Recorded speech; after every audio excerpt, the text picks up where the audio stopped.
U jednoj od najuređenijih država na svetu dron je oboren žicom i tegom. To se stvarno desilo. I ne, nije u pitanju ilegalna organizacija, već registrovano lovačko društvo u Velikoj Britaniji.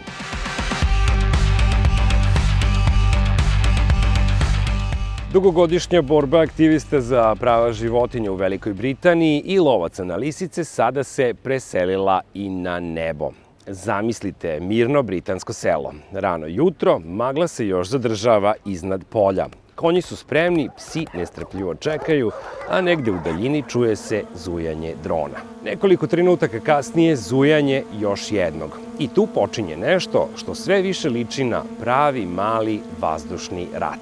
Obe strane počele su da koriste sofisticirane dronove u ovom sve modernijem i napetijem sukobu. Prema najnovijem izveštaju lista Telegraf, grupe koje ometaju lovce i sabotiraju njihove akcije sve češće koriste dronove kako bi iz nedelje u nedelju nadgledale lov i prikupljale dokaze o ilegalnim aktivnostima lovaca. Istovremeno, lovci počinju da koriste sopstvene dronove za agresivne protivmere, što je dovelo i do pravih vazdušnih dvoboja iznad jednog britanskog sela u grofoviji Wiltshire na jugozapadu Engleske. Inače, u Velikoj Britaniji lov na lisice pomoću pasa zabranjen je još pre 20 godina, ali su lovci više puta hvatani kako to rade pod izgovorom takozvanog trail huntinga, gde psi prate miris koji su ljudi namerno i ciljano ostavljali. Sada laboristička partija najavljuje i njegovu dodatnu zabranu, jer kritičari tvrde da se taj oblik lova koristi kao paravan za ilegalne aktivnosti, uz tvrdnje da psi u praksi gotovo uvek završe u poteri za živim lisicama, što dovodi do okrutnog ishoda.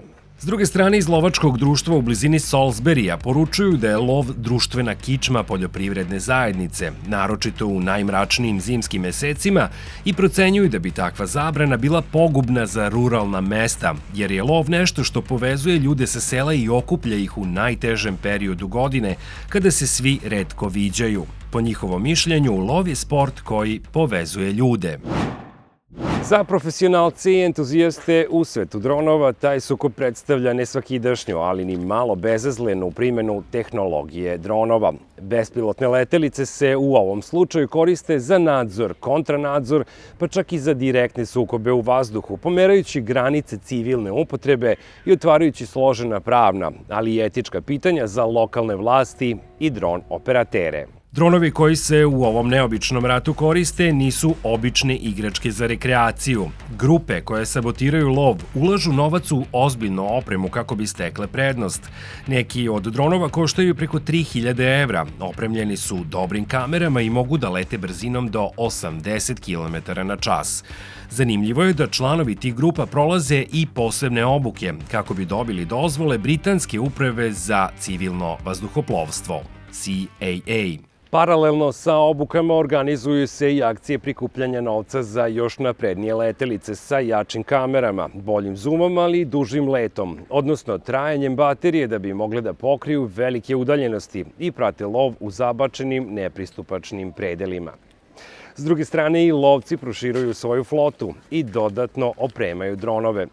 U jednom dokumentovanom slučaju dron lovaca bio je navodno opremljen žicom i tegom kojim je pokušano da se obori letelica protivnika. Rezultat je bio takav da su oba drona teška oko 1 kg pala, što je pokazalo koliko je taj sukob ušao u novu rizičnu fazu. To je i trenutak kada su dronovi prestali da budu samo alat. Tada je jedan lovac na konju došao na mesto gde su dronovi pali, a fotoaparatima je iz prikrajka zabeleženo kako nogama nešto gazi, navodno pokušavajući da uništi dron i ukloni sve dokaze. Prema navodima grupe Wiltshire Hunt Saboteurs, nekoliko lovaca je potom snimljeno kako sakrivaju ostatke saboterskog drona, dok su drugi gotovo istovremeno ponovo podigli u vazduh lovački dron kako bi nastavili nadzor. Policija je pozvana, ali su članovi grupe Wiltshire Hunt Saboteurs optužili policijske službenike da nisu sproveli temeljnu istragu. U drugom incidentu lovačka grupa Beaufort Hunt ponovo je pokušala da se obruši na dron koji je nadgledao njihove aktivnosti. Ovog puta dron sabotera je izbegavao uništenje i uspeo da snimi takozvani neprijateljski dron na kojem se vidi 3 članova lova kako odmotavaju žicu sa svog drona. Saboteri su policiji poručili da postoji jasan dokaz o ilegalnoj upotrebi dronova, kršenju vazduhoplovnih propisa i nezakonitom lovu. I tu sad ulazimo u utakmicu u kojoj se igra, da se sportski izrazim, na ivici faula. Takva upotreba dronova odvija se u vrlo složenom pravnom okviru. Obe strane međusobno se optužuju za kršenje propisa Britanske uprave za civilno vazduhoplovstvo. Predstavnik Britanske asocijacije za sportove pasa tvrdi da, kako su ih nazvali, antilovački ekstremisti zloupotrebljavaju dronove na opasan način, leteći previše blizu konja, pasa i učesnika ili izvan vidokruga i bez dozvole. Suprotno tome, PR asocijacije sabotera lova navodi da lovci razvijaju nove metode da svoje aktivnosti sakriju od javnosti i počeli su da napadaju i dronove i ljude koji njima upravljaju.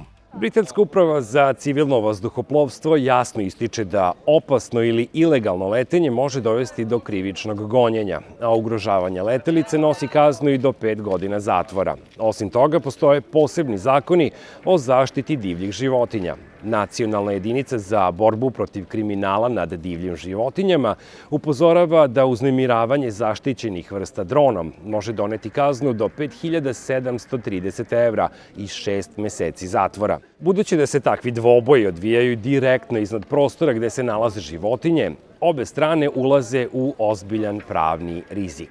Roger Swain, britanski stručnjak za tajni nadzor, kaže da su lovci veoma nervozni zbog dronova, jer oni omogućavaju pristup mestima poput šuma i svim drugim područjima do kojih su saboteri ili posmatrači ranije teško ili gotovo nemoguće dolazili peške. On ističe da snimci sa dronova zbog nedostatka zvuka često nisu dovoljni da posluže kao čvrst dokaz za podizanje optužnice i osuđujuću presudu, ali oni mogu biti dovoljno kompromitujući da ozbiljno naruše javni ugled lovaca koji su na njima zabeleženi, a to je sve što je potrebno za efikasne kampanje i pritisak na donosioce odluka, navodi stručnjak za tajni nadzor.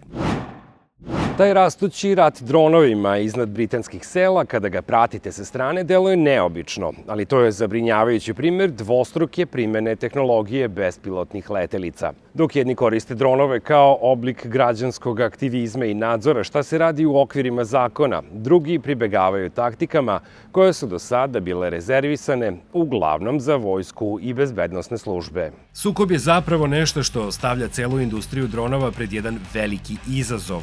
Kako regulisati zakone u budućnosti, ali i to kako će na sve reagovati javnost zbog neočekivane primene moderne tehnologije. Tu se otvara i niz ključnih pitanja. Gde je granica između nadzora i uznemiravanja? Koliku odgovornost snose sami proizvođači kada se njihovi proizvodi koriste u nekom sukobu? Kojim mehanizmima će se služiti odgovarajuće službe, u ovom slučaju Britanska uprava za civilno vazduhoplovstvo, i kako će brzo moći da se snađu u ovakvim situacijama? Jedno je sigurno, kako obe strane nastavljaju da usavršavaju taktike, tako će i odgovori na ta pitanja oblikovati budućnost civilne upotrebe dronova. I stigli smo do kraja današnje emisije. Mi se vidimo ponovo za 2 nedelje, a do tada lajkujte ovaj video, zapratite moj kanal, a ako hoćete možete ostaviti i neki komentar ispod. Gledali ste Aaron Crafts, ja sam Nemanja Gruin i mnogo vas pozdravljam. Ćao! Grune produkcija Nemanja, to je to. Novi Sad emisija Aaron Crafts, letimo.